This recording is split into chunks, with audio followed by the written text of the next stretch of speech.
Olá, benditos e benditas, tudo bem contigo? Sabadão, 3 da tarde, horário do nosso Pega a Lição. Então roda a vinheta.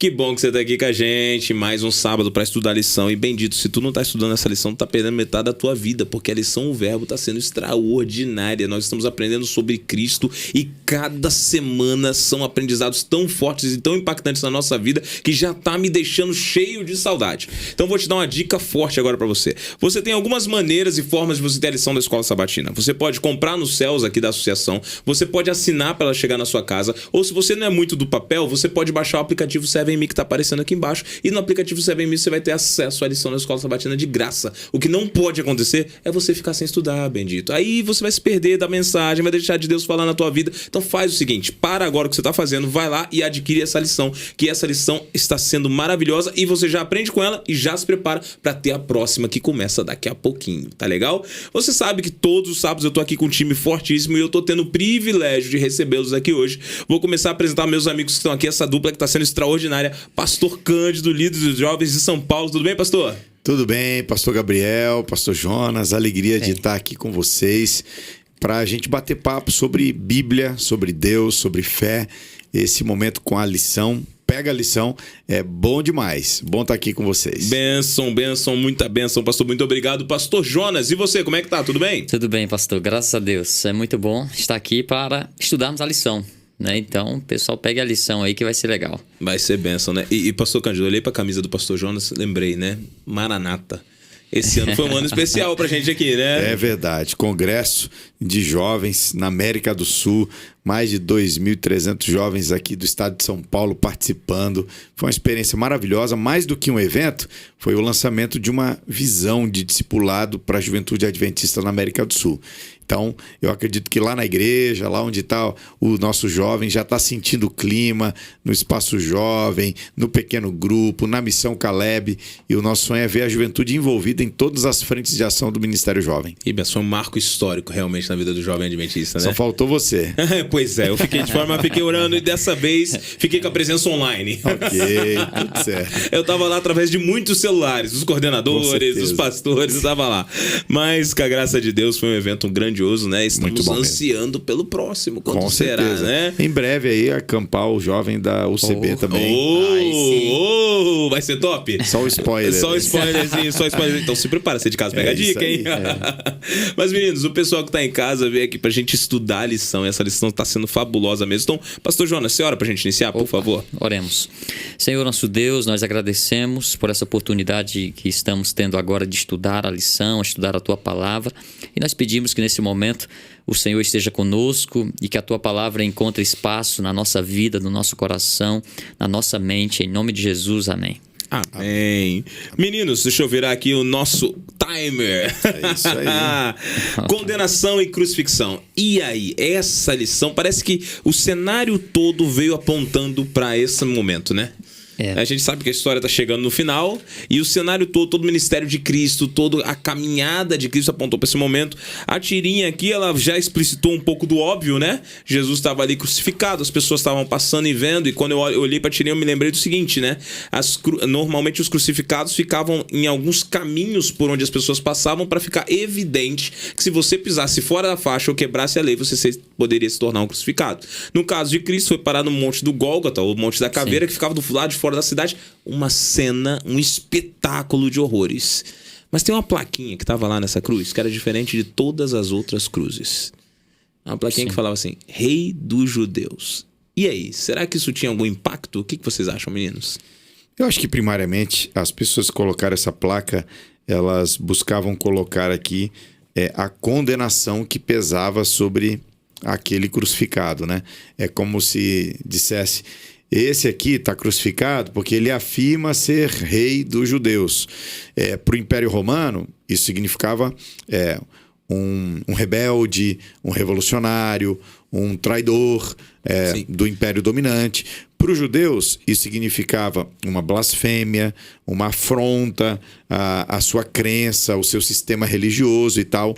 Mas, no final das contas, o que está naquela placa é a maior verdade do universo. Então, Deus usa até a ironia, o erro, a má intenção do ser humano para pregar a mensagem verdadeira, né? Caberia até tantas outras nações, ou senão a palavra rei de todos. É isso ali, mesmo. né? Essa é a realidade, né? E pastor Jonas, você acha que isso impactou muito ali, como disse o pastor Cândido? Então, era uma realidade que estava na placa, né? E essa, de certa maneira, apesar de Satanás ser feito de maneira jocosa, ainda assim era uma realidade irrefutável. Isso chamou a atenção dos judeus naquele tempo? Ah, sem dúvida, sem dúvida. Apesar de não ser ali o motivo verdadeiro pelo qual eles queriam que Jesus estivesse naquela cruz, né? Mas com certeza aquilo impactou eles, né? Porque o fato deles quererem crucificar a Jesus, eles não tiveram a ideia de que aquilo traria humilhação para eles também, né? De certa forma, para a nação judaica, né? Tanto é que eles pediram para tirar, mas aí Pilatos disse: seu filho já está feito, então não tirou, porque eles não esperavam aquilo. Crucificaram Cristo, mas eles também assumiram a conta da humilhação que causaram a Cristo Jesus, né? Exatamente. Porque para qualquer um estranho que chegasse ali e olhasse, e olha lá, o rei dos judeus foi morto. Isso aí. Esse aí é o rei dos judeus? Esse aí é o rei dos judeus, né? E a gente percebe uma coisa, né? Pilatos tem tomado um papel muito importante nessa história. A gente está chegando na quarta cena agora que Pilatos está. E Pilatos parece, por um instante... Eu sempre olho para a cena e eu fico pensando, por um instante acho que Pilatos pensou assim, eu tô no comando aqui. Né? Eu tô no comando de tudo isso aqui, né? Não, eu mando nos judeus, eu mando nos romanos, eu mando todo mundo. Aqui o maioral sou eu. Era essa realmente a cena? Ele era o maioral? Tá, o clima era pesado ali do diálogo, da conversa, né? Porque ali ele estava como alguém para definir o que de fato seria ali o desenrolar daquela história toda. Por estar nessa posição de definição e também pela a posição já exercida por ele, de fato ele achava que ele tinha autoridade e de fato ele tinha alguma autoridade, sim. Talvez ele não tinha autoridade sobre aquele prisioneiro, mas sobre todos os demais ele tinha autoridade. E é por isso... E também havia o pensamento, né, e a confusão dele ali com Jesus, o grande dilema dele com Jesus, né, havia o pensamento de que divindades podiam em algum momento também se tornar homem, né? E o fato de Cristo assumir isso, que era aí, aquilo tornava Pilatos, além de curioso para saber se de fato procedia essa declaração de Cristo, mas também em medo, né? Porque imagina, vai que ele dá certo. Vai que é. E depois, como é que faz para resolver isso? Que eu tive a oportunidade de livrá-lo e se esse Deus se encontrar comigo depois, o que ele vai fazer comigo? Então ele ficou nessa indecisão, tanto é que ele mesmo não enxerga nada, né, de mal que possa condenar, mas ele fica levando Jesus, traz Jesus para tentar mudar ali a postura da multidão, né?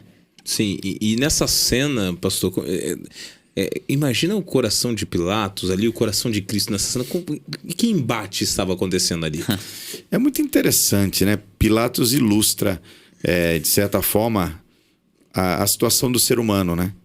Porque a grande verdade, essa cena é interessante, porque tem um homem ali dos mais poderosos, se a gente pensar no desenho político da época.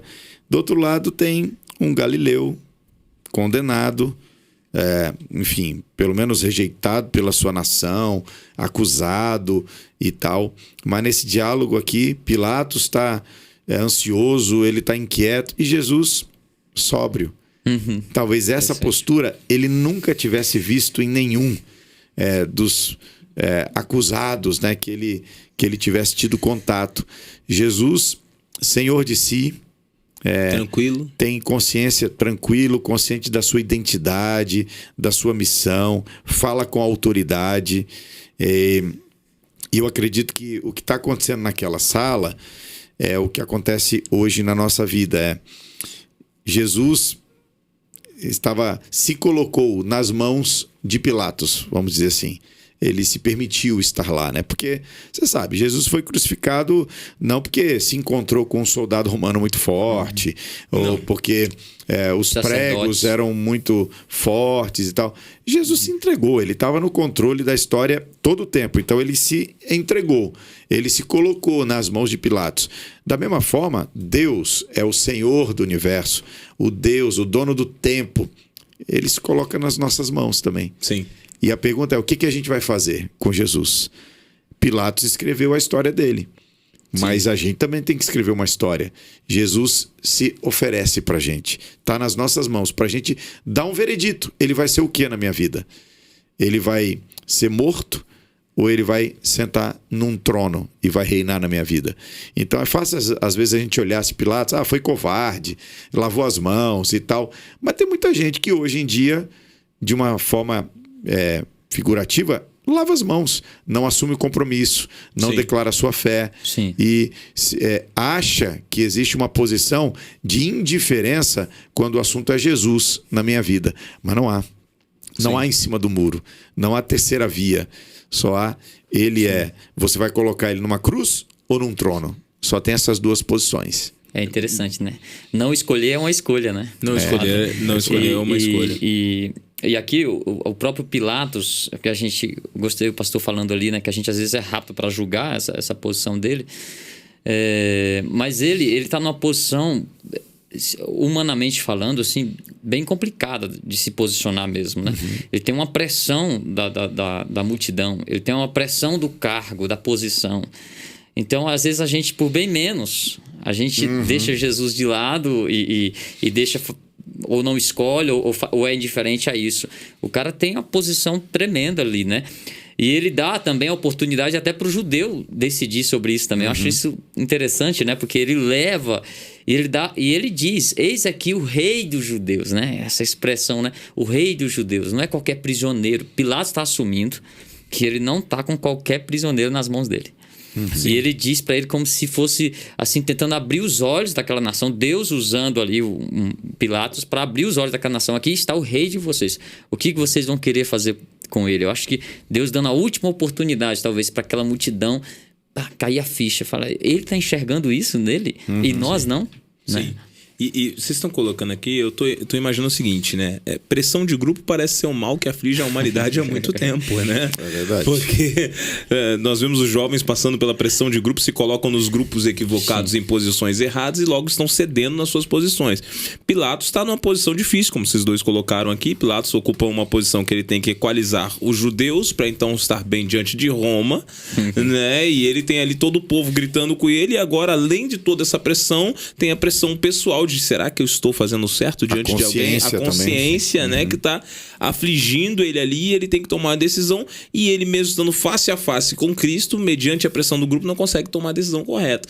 Isso me parece muito a cena que muitos de nossos jovens passam constantemente, como vocês colocaram, né? Cristo está ali chamando eles, Cristo está trabalhando na vida dos jovens, mas de repente a gente está no grupo de amigos errados, com os hábitos errados, escutando ou frequentando ambientes errados, e facilmente vamos ceder. Então não adianta você querer fazer a coisa certa do jeito errado, né? Ou fazer a coisa errada do jeito certo, né? O certo tem que ser o certo. Então a gente precisa sair, fugir disso, desses ambientes que são tóxicos. E Pilatos ali, ele teve uma grande oportunidade. O erro dele não justifica os nossos erros. Tô só abrindo uma pauta aqui para os nossos jovens. Se Pilatos cedeu à pressão de grupo, problemas de Pilatos. Você está cedendo também? O que você está fazendo diante de Cristo? Né? E agora Pilatos, ele acaba participando da cena, porque ele chega diante de Cristo e eu acho muito curioso o jeito que ele se propõe diante de Cristo. Porque apesar da dúvida se Cristo era um Deus ou não, ele chega diante de Cristo e sabe que eu tenho um poder para a vida e para a morte. Não, amigo, que petulância que é essa? Né? Ele nunca teve esse poder nas mãos, né? E como você colocou ainda agora, Cândido, sobre Cristo se entregar, quando Pilatos coloca essa cena, se coloca diante dessa cena, dá para nós percebermos o amor imenso de Cristo ao se deixar ser julgado por alguém que ele estava querendo salvar, porque Pilatos também era o objetivo da salvação de Cristo, né? E isso é uma demonstração de amor? Com certeza, a misericórdia de Deus. Eu acho que todos os encontros que Jesus teve na terra, ele sempre teve em vista o propósito da salvação. Eu acredito que foi assim com Pilatos também. Jesus encontrava uma mulher samaritana na beira do poço, desconhecida, mal falada, destruída, sem valor diante da sua sociedade, mas o encontro que ele teve com ela, a Bíblia diz, ele precisava passar por Samaria. Era um encontro de salvação. Aqui, no palácio de Pilatos, Jesus fala com um dos maiores, das maiores autoridades do mundo conhecido, poder político, poder público e tal. Mas esse encontro também de Jesus tem o propósito de salvação. Jesus se coloca, como a gente mencionou, né, nas mãos de Pilatos para tomar uma decisão. Jesus se entregou para morrer e Pilatos, ele é só mais um ator nesse drama. Jesus já tinha escolhido a cruz. Jesus já tinha assumido o preço, mas Pilatos tomou a sua decisão, né? Ele foi um ator nesse drama e, infelizmente, tomou uma posição na tentativa de ficar bem com todos. Ele foi condenado no tribunal da sua própria consciência. E eu acho uma coisa interessante, né? Ele, sem querer assumir a sua responsabilidade ou tentando equalizar, como você disse, ele pergunta para a multidão: o que eu faço com Jesus? E você fez uma aplicação aí para os jovens, né? Então tem muitos aí também jogando o seu destino eterno para uma decisão da multidão, da maioria. E você pergunta o que você faz com Jesus, você pergunta para a mídia, você pergunta para os influenciadores, você pergunta para as marcas. Você está deixando as vozes anônimas, sem rosto e por muitas vezes usadas pelo próprio diabo definirem seu destino eterno. Na verdade, quando na verdade a gente tem que dar uma resposta para isso. O que eu vou fazer com Jesus? Onde Jesus vai estar posicionado na minha vida? E eu repito o que falei ainda agora. Só tem 2 lugares. Ou é no trono ou é na cruz. Não tem pra onde ir, outro lugar pra onde ir. Você falou um negócio aí, eu lembrei de um pensamento do pastor Billy Graham. Cuidado com a maioria. A maioria gritou Barrabás e crucificou a Cristo. A maioria zombou de Noé e não entrou na arca. A maioria escolheu o bezerro de ouro em vez de adorar a Deus no deserto. E a maioria está tomando o caminho largo em vez de tomar o caminho estreito. Sim. Cuidado com a maioria. Aí, fazer um post. Você não é maioria, você é filho de Deus, né? Exatamente. Você não é maioria, você é filho de Deus. Sim. Então toma cuidado com a maioria. Nos dias atuais a gente vê que realmente o pessoal tá buscando facilidades quando é decidir por Cristo. E é curioso que agora aqui, vocês estavam falando, me veio um pensamento. Decidir por Cristo é assumir um contexto de dificuldade no mundo que está em guerra. Sim. Não tem para onde você correr. Pilatos teria que tomar uma decisão difícil e que não mudaria o fato. Porque alguém pode ter pensado assim: se Pilatos decidisse absorver Jesus, Jesus não seria crucificado? Amigo, ele nasceu para ser crucificado. Então, de um jeito ou de outro, ele subiria na cruz. Se Judas não houvesse traído, Jesus seria crucificado da mesma maneira. A oportunidade que Pilatos teve, a oportunidade que Judas teve, que tantos outros teve, foi, como o pastor Cândido disse, foi de salvação. O destino final já estava selado. Cristo nasceu para isso, ele cumpriria o papel. Ele já havia aceitado o cálice, como a gente viu em lições anteriores. Ele aceitou o cálice que Deus havia passado e ele ia pagar o preço. Agora, uma vez que foi dado o veredito, nós falamos aqui, rei dos judeus. Pilatos se torna participante disso? Ele assume um lado? Então, mesmo sem querer assumir um lado, ele assume um lado? E aí? Eu creio que sim, né? Ele assume o lado e o fato, a dificuldade dele aí de escolher o lado certo, na verdade é pela má compreensão de quem Jesus é. Ele tem uma leve dúvida sobre quem Jesus é, mas ele não tem uma definição de fato de quem ele é. E diante de a gente não ter essa definição clara, fica fácil você ceder aos apelos da maioria, porque daí a pressão vem. E como você não define exatamente quem... Porque ali Pilatos tem uma dificuldade de entender, primeiro, quem ele é, né? Porque ele se acha maior de tudo, e de quem Jesus é. E quando você tem essas duas dificuldades, fica difícil, de fato, você se posicionar diante da pressão da maioria. Né? Agora, quando você se aproxima de Cristo e entende, de fato, quem Jesus é, fica fácil você escolher por ele. Né? Sim. E aí ele tomou partido. E a partir do momento que ele tomou partido, não importa a posição, né? Mas estava numa posição difícil, estava... Mas ele tomou um partido. Seguir a Jesus, muitas vezes, é você abrir mão de coisas nesse mundo.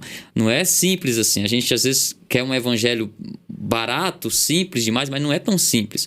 Jesus disse coisas difíceis de você fazer e às vezes você tem que abrir mão de coisas que são prazeres do mundo. Não dá para ficar negociando. Olha, eu gosto de fazer isso, mas eu quero seguir a Jesus também. Eu quero ser aqui, eu quero agradar a multidão, mas eu também quero salvar Jesus, né? As duas coisas às vezes não dá para fazer. Eu lembrei aqui de 2 fatos aqui, aparentemente sem relação um com o outro, mas enfim, o primeiro tem que ver com Maria, mãe de Jesus. Sim. Ficou grávida, uma adolescente.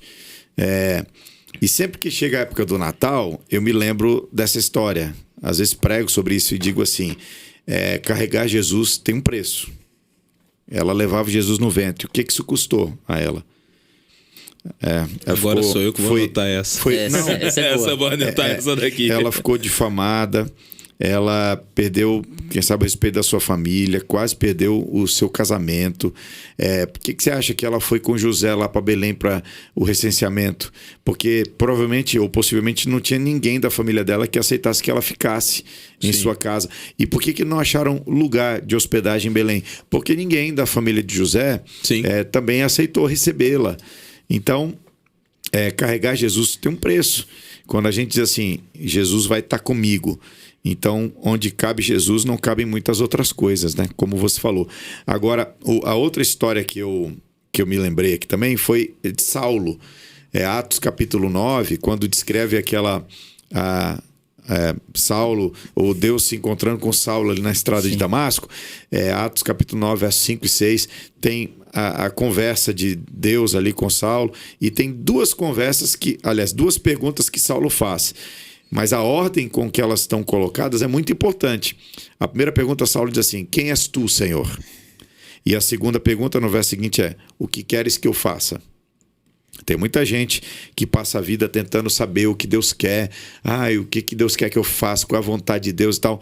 Mas muita gente nunca vai descobrir a vontade de Deus porque nunca respondeu a primeira pergunta. Porque a primeira pergunta não é o que o Senhor quer que eu faça. A primeira pergunta é: quem é o Senhor? Sim. Porque quando eu sei quem é Deus, muitas vezes essa outra pergunta já está respondida. Sim. Se Ele é o Senhor da minha vida, é Ele que dirige. Se Ele é o valor absoluto, meu coração já está no lugar certo. Agora, se ele é um grande nome, se é uma inspiração, se é alguém que é uma companhia, é alguém que consola. Agora, se ele está no trono, isso aí define as decisões da minha vida. Cara, muito bacana isso, porque a realidade do mundo hoje é que muita gente faz de Cristo um passatempo. Né? E como você colocou, se ele é Senhor da minha vida, definiu todo o resto. Se Pilatos tivesse essa definição, ele não teria preocupação com a próxima decisão. Sim. Ele não teria. Agora, muitos de nós não temos essa definição, né? Eu não sei quem é Cristo para mim, por consequência, eu tenho uma dificuldade na minha identidade, nas minhas decisões, nas minhas escolhas. Se Cristo tá no lugar certo, todo o resto vai fazer sentido, como você colocou. E isso para os jovens, acho que isso é fundamental, né? Porque a molecada hoje, infelizmente, muitos... Outro dia, um menino veio falar comigo pela internet, falou comigo: pastor, eu tô afastado da igreja. E eu falei: há quanto tempo você está afastado da igreja? Eu tô afastado da igreja tem 2 anos. E de vez em quando eu vou na igreja. Ele contando. E aí eu mandei um áudio pra ele: que legal, da onde você é? Você é daqui de alguma cidade aqui do campo? Ele nem é do estado de São Paulo. Não, pastor, eu não sou daí de São Paulo, não, eu sou do Mato Grosso. De vez em quando eu vou na igreja. Só que atualmente eu tô indo na igreja, pastor, e eu tenho vergonha de levar minha Bíblia, eu tenho vergonha de que as pessoas pensem que eu sou adventista, eu tenho vergonha que as pessoas pensem que eu sou religioso. E foi isso que acabou me afastando da igreja. Enfim, eu não vou expor mais da história, mas eu vou pegar um ponto aqui. Quando foi que os cristãos começaram a ter vergonha de servir a Cristo? Isso não parece um tanto quanto uma crise existencial da gente, dos jovens, não, do povo todo, cristão todo, de não saber quem é Cristo para você, qual é a sua missão, o que ele representa na tua vida. Se ele não tá no lugar certo, você vai ficar envergonhado. Agora, se ele tá no lugar certo, por outro lado, manda a cruz, manda os chicotes, manda as espadas, manda a fogueira, manda o que quiser. Eu vou morrer por Cristo com prazer. É o que Paulo fala, né? Para mim, o viver tá bom, mas morrer por Cristo é lucro. Tá tranquilo, eu posso morrer por Cristo, né? Isso aí. Então, Pilatos passou por essa dificuldade, né, meninos? E agora, quando Pilatos passa por essa dificuldade ali, infelizmente ele toma uma decisão que define o pacote. Não adiantou. Não decidir foi uma decisão. Como disse o Jonas aqui.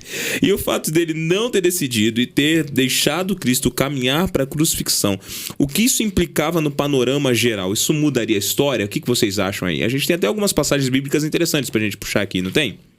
O que vocês acham aí?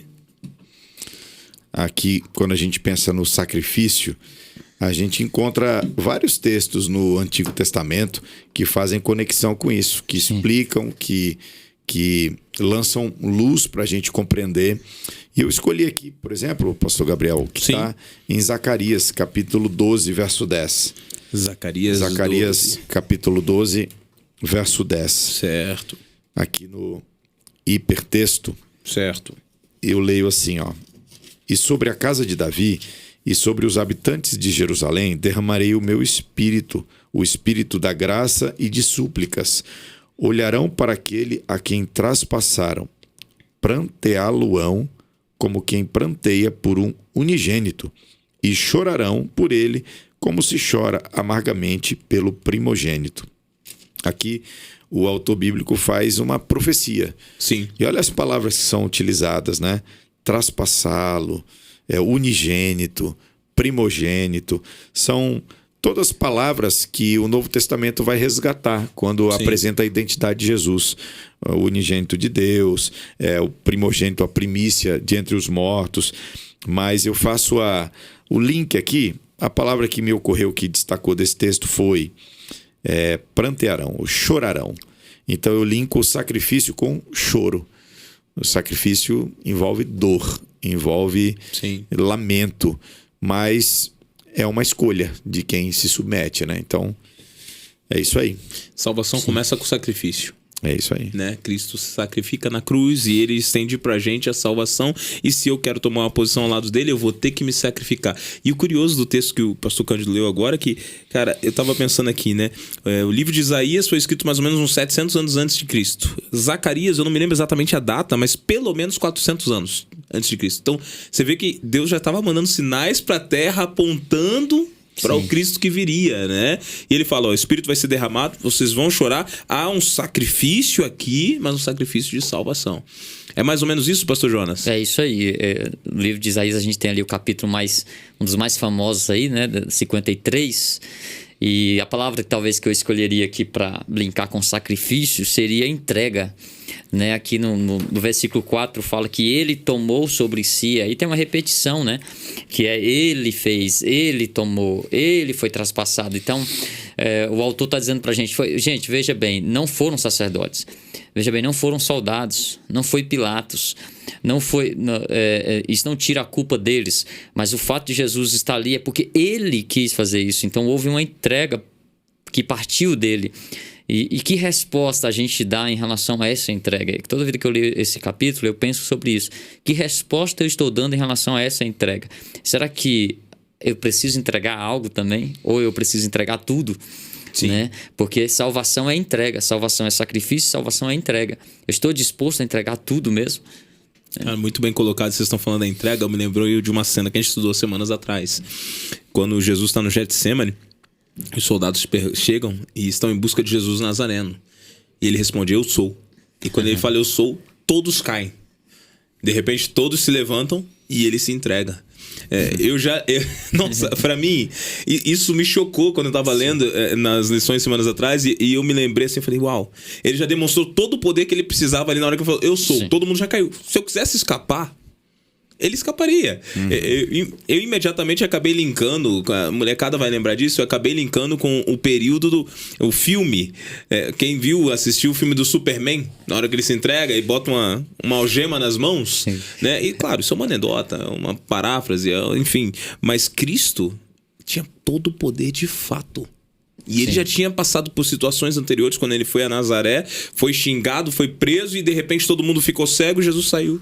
Se ele quisesse sair, ele sairia. Ele se entregou pelo amor que tinha.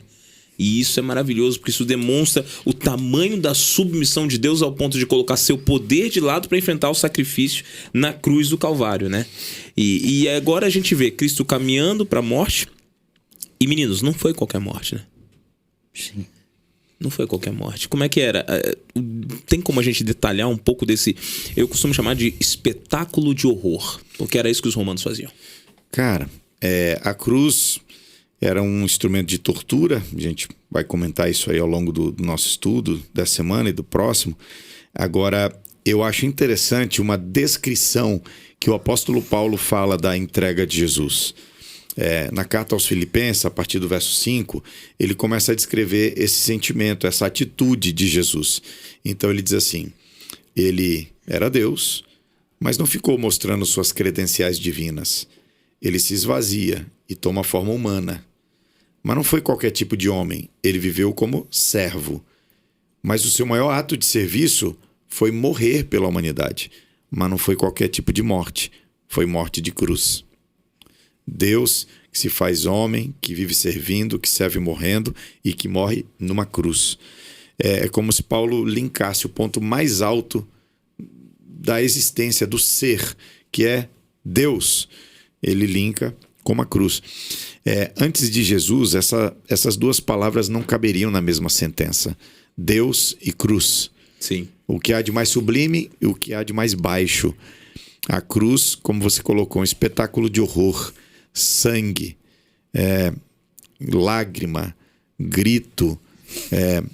E a cena do Evangelho ainda adiciona um toque mais dramático, houve trevas. Uhum. É interessante, ter um escritor muito conhecido no meio cristão que ele diz: quando Jesus nasceu, houve luz à meia-noite. Quando Jesus morreu, houve trevas ao meio-dia. O silêncio no céu. É como se a natureza toda, em convulsão, percebesse o que só o ser humano não está percebendo.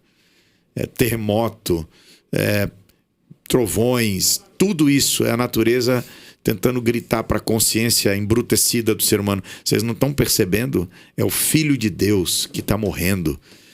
E os homens ensandecidos, gritando aquela frase, aquela palavra: crucifica-o, crucifica-o. Eu acho interessante que o Evangelho também descreve o momento que Pilatos diz assim: olha, eu não vejo pecado nesse aqui e tal. E aí eu lavo minhas mãos. E o povo grita: que o sangue dele caia sobre nós. Olha, isso é uma frase que foi dita originalmente a partir de um coração blasfemo. Mas essa frase carrega a oração mais sincera que um ser humano pode fazer. Sim. É a única chance do ser humano: que o seu sangue caia sobre nós. O sangue de Jesus, ele não é um sangue que traz para as nossas mãos culpa. É um sangue que traz perdão. Que traz graça, que traz pagamento, né? E, pastor Gabriel, pastor Jonas, eu queria destacar também aqui um ponto nesse nosso guia de estudos. Quando Jesus, né, o Deus que criou os mares, as fontes das águas, quando ele diz: tenho sede. E aí dão para ele vinagre. A palavra utilizada no Evangelho, ela era utilizada para descrever o pior tipo de vinho. Porque no final tem essa palavra só, né? Tudo que vinha da uva, basicamente, sim, lá era vinho. Então, essa palavra era no vinho da pior espécie possível, que eles usavam como vinagre. Sim. Interessante, né? Esse é o desfecho do Evangelho de João. O homem entregando o pior tipo de vinho para Jesus. Mas a gente não pode esquecer, no começo dessa temporada, o Evangelho de João começa com Jesus entregando o melhor tipo de vinho. As bodas de Caná. E a cruz é isso, como a gente está falando no bastidor ainda agora, né? Sim. A cruz revela o pior do homem e o melhor de Deus. O homem entrega o seu pior: pecado, ingratidão, rebeldia. E Deus entrega o seu melhor: sacrifício, amor, renúncia, perdão, graça. Esse é o maior milagre que está resumido numa cruz. Muito bem colocado, pastor Cândido. Você estava falando aí, eu estava pensando, né? Às vezes a gente olha para Cristo, como você colocou, era Deus, se esvaziou, veio, parou na cruz. E às vezes a gente banaliza, não dá o real valor. Eu costumo, nas minhas pregações, tem uma metáfora que eu uso para as pessoas, que eu digo assim: imagina, você que tem um animalzinho em casa, que tem um pet, ele ficou muito doente. Você foi no médico, no veterinário, e o veterinário olha para você e fala assim: não há solução, ele vai morrer. E você: não, por favor, faz alguma coisa. Eu tenho uma solução, então. É a seguinte: eu tenho uma injeção aqui, vou aplicar em você, você vai se tornar um cachorro, e eu vou pegar do sangue do cachorro, de você, e vou fazer uma transfusão para ele, ele vai viver. Vou livrá-lo do veneno que está nele. E ele vai viver bem. Qualquer ser humano diria: que loucura que é essa? Eu jamais viraria um animal. Vou abrir mão dos meus sentidos, das minhas faculdades, do meu pensamento, da minha família, do amor da minha família, do respeito, de tudo que eu tenho como ser humano, da minha vida mais longa, eu não vou abrir mão disso para virar um animal que vive 15 anos que é preso por instinto. Aí você fala, onde você quer chegar aquela loucura? Qual é mais fácil? Um homem virar um animal ou um Deus abrir mão de sua onipotência, sua onisciência, sua onipresença, da majestade do céu, de toda a adoração dos anjos, de todos os querubins, de abrir mão de tudo que tem, se esvaziar de si mesmo, tirar sua coroa, se tornar um homem limitado, um homem que enfrentou o pecado apesar de não ter pecado, para ser escorraçado, surrado, perseguido e morto por aqueles que ele queria salvar. Qual que é mais fácil? O abismo mais gigante está nessa segunda opção. Qual que é mais fácil? Um homem virar um cachorro ou um Deus virar um homem? A cruz revela o que Deus tem de amor, que é algo incompreensível, como você colocou. É o melhor de Deus, ele fez ali, ó. Tá aqui, a salvação estou entregando para vocês. E a pergunta fica assim, como que eu posso rejeitar tudo isso? Como que é incrível que tem pessoas que ainda rejeitam tudo isso. Olham para a cruz, olham para Cristo. Ah, mas não é o suficiente. Então, amigo, nada vai te preencher. Né? Se Cristo não preenche, nada vai preencher. Porque no final das contas, pastor Jonas, foi por nós que Cristo morreu, não foi? Sim, a cruz também é isso, representa muito isso para mim, sabe? Naquele clima pesado, naquele dia difícil, naquela sexta-feira tensa, ali para mim Deus está dando um grito para a humanidade até que ponto ele é capaz de ir por amor a nós, né? Porque a cruz, como já foi falado aqui pelo pastor Cândido, não era para matar, não é? Era para humilhar mesmo. E essa morte que Cristo se entrega para morrer assim, é gritando para nós, olha, até que ponto eu sou capaz de ir por você. Então, a entrega foi dele, mas o motivo fui eu. Entende? Ele enxergava, ele me ama a ponto de morrer a pior tipo de morte da época, né? Humilhante ali, desgastante, mas por amor. E ele é um grito de amor de Deus, dizendo assim, olha, se você tem dúvida de que eu te amo, se os dramas da vida, se as incertezas da vida, se as dificuldades, se a maldição do pecado, em algum momento te sufocar e você duvidar do que eu sinto por você, olhe para a cruz. Se você olhar para a cruz, você vai ter certeza que eu amo você. E não é pelo que você é porque eu sou amor. Eu amo você. E talvez não é pelo que você é pelo que você pode ser. E daí, se você aceitar esse sacrifício, você se entregar diante disso, se você responder a isso, talvez você pode ser alguém melhor nas minhas mãos, né? Muito bem, meninos. Que lição extraordinária. A gente poderia ficar aqui por horas, né? Mas, infelizmente, o nosso timer acabou. Fechou. E eu quero terminar perguntando para vocês o último recado de vocês aí para os nossos jovens que estão em casa. Vou começar com o pastor Cândido. Pastor Cândido, seu último recado para os nossos jovens que estão em casa. Olha para aquela câmera ali. Eu queria que você soubesse quem você é. Você não é o que você sente, você não é o que dizem ao seu respeito, você não é o seu pecado, sua tentação, seu pior momento. Você é quem Deus diz que você é. E Ele diz que você é amado. Você foi criado com um propósito, a imagem e semelhança dele. Você tem um futuro eterno à sua disposição. E você foi objeto do maior sacrifício que o universo já teve notícia, que foi a cruz do Calvário. Então viva assim, sorria, você está sendo amado. Amém, obrigado, pastor Cândido. Pastor Jonas, seu último recado para nossa galera. Eu vou olhar naquela câmera ali então e falar, né? Você que pega a lição, nunca duvide do amor de Deus por você. Eu sei que às vezes os problemas, as dificuldades podem fazer você pensar em algum momento que Deus virou as costas para você. Mas tenha certeza disso. Se você lê o Evangelho, se você vê o sacrifício de Cristo, você pode ter certeza que Deus ama você. Olhe para a cruz nos momentos de dúvida e você terá certeza que Deus jamais esqueceu de você. Maravilha, pastor Jonas. Meninos, muitíssimo obrigado. Foi uma lição extraordinária, né? A gente tinha tanto para discutir ainda, mas nosso tempo acabou. Mas você de casa, meu último recado para você é que, como já ouvimos na canção, a cruz se tornou o centro da história e tem que ser o centro da sua vida. Não importa quem você é, o que você fez, aonde você foi, Cristo te ama e o amor dele não está medido de maneira nenhuma, nem pela terra, nem pelas circunstâncias da tua vida, nem pelas lágrimas que você está derramando ou pelos sofrimentos que vêm sobre você. Não, o amor de Deus é maior do que tudo que você já viu ou enfrentou na sua história. O que significa que ele está aí do seu lado agora. A pergunta é, você vai aceitá-lo? não perde mais essa oportunidade. Se conecta com Deus, aceite a Cristo e viva com esse Cristo que enfrentou a cruz, mas que agora está num trono e muito em breve virá para nos buscar. Que Deus te abençoe. Nós vamos terminando, meninos. Vamos terminar por aqui. Pastor Cândido, senhora, para a gente terminar. Vamos orar. Querido Deus, muito obrigado pelo amor revelado na cruz do Calvário. Ajuda-nos a ter o coração aberto e sensível a essa proposta maravilhosa de Tua graça. Guarda-nos e guia-nos, te pedimos em nome de Jesus. Amém. Amém. Muitíssimo obrigado. Você de casa, obrigado por ter ficado até aqui com a gente. Te vejo semana que vem no Pega a Lição. Valeu!